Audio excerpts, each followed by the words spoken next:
নির্বাচন তো সবাই দেখতেছে, এখন তারা মন্তব্য করেছে নির্বাচন, তারা মনে করছে নির্বাচন হবে এবং বাকিটা বলা যাবে না। আপনারা জানেন ব্রাজিল তো কৃষির দিক থেকে অনেক শক্তিশালী এবং এগিয়ে আছে। ব্রাজিল থেকে আমরা প্রচুর কমোডিটি ইম্পোর্ট করি, চিনি সহ, এবং আমরা ওখানে জুট রপ্তানি করতাম, কিন্তু একটা এম্বার্গো আছে, এখন ওটা আলাপ করবো আমি। ফার্মাসিউটিক্যালসের কিছু রপ্তানি হচ্ছে, বাট আরো সম্ভাবনা আছে আমাদের। আর ব্রাজিলে গার্মেন্টস রপ্তানি হচ্ছে, সেখানে আরো বড় ধরনের সম্ভাবনা আছে, সেটা নিয়ে আলোচনা হয়েছে। দুই দেশের মধ্যে কৃষিতে কোঅপারেশনের ব্যাপারে আলোচনা হয়েছে, যে মিল্ক প্রোডাকশন সম্বন্ধে ওদের ধারণা বাংলাদেশের প্রতিটি গরুতে যে এখন দুধ দিচ্ছে সেটা অনেক কম, এটা বাড়ানোর অনেক সুযোগ আছে, সেখানে তারা কোঅপারেট করতে রাজি আছে। এবং ছিল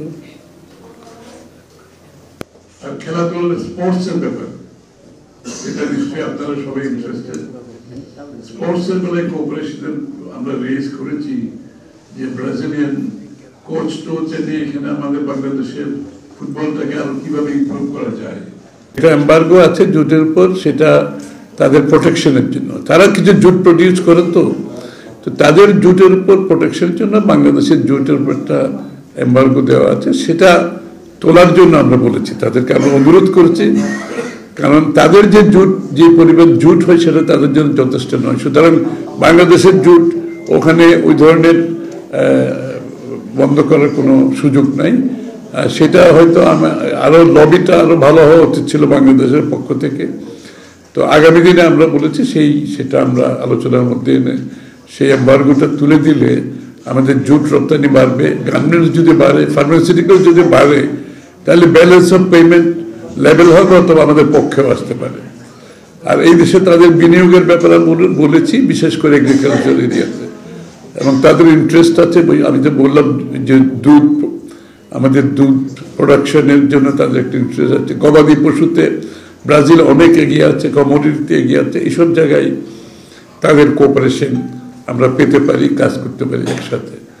এবং কালচারাল এরিয়া তো এমওইউ সই হতে যাচ্ছে অথবা হয়েছে। এখানে আমাদের আছে সাউথ আমেরিকান কালচার, বাংলাদেশের কালচার। এখন তো গ্লোবালি কালচারাল একটা এক্সচেঞ্জ হচ্ছে সব জায়গায়।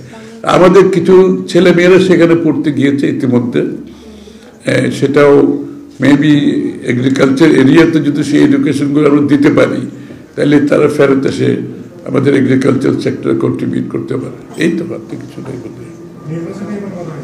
হ্যাঁ, নির্বাচন নিয়ে কথা হচ্ছে। তারা মনে করে স্বাভাবিকভাবে নির্বাচন তো সবাই দেখতেছে, এখন তারা মন্তব্য করেছে নির্বাচন, তারা মনে করছে নির্বাচন হবে এবং বাকিটা বলা যাবে না।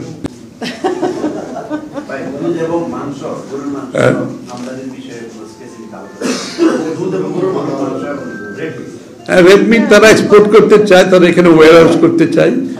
বাংলাদেশে তো রেড মিটের একটা, আমাদের যদিও বা আমাদের দেশে গরু গবাদি পশু খুব ভালো করছে, কিন্তু তারপরে আমাদের এই যে মাথা পিছু রেড মিটের কনজামশন তো কম, কারণ এত বেশি দাম যে সাধারণ মানুষ তো এটা অ্যাফোর্ড করতে পারে না। তো তারা চিন্তা করছে, প্ল্যান করছে বাংলাদেশে তারা ওয়্যার হাউস করে, স্টোরেজ করে বড় আকার এখানে মাংস রপ্তানি করতে পারবে কিনা সম্ভাবনা দেখছে, কারণ এখানে দাম তো অনেক বেশি, এবং ইম্পোর্ট করলে কিন্তু তার থেকে অনেক কম হবে। তবে সাথে সাথে আমাদের যাতে গবাদি পশুর যে চাষবাস হচ্ছে এটা যাতে ক্ষতিগ্রস্ত না হয় সেটাও মাথায় রাখতে হবে।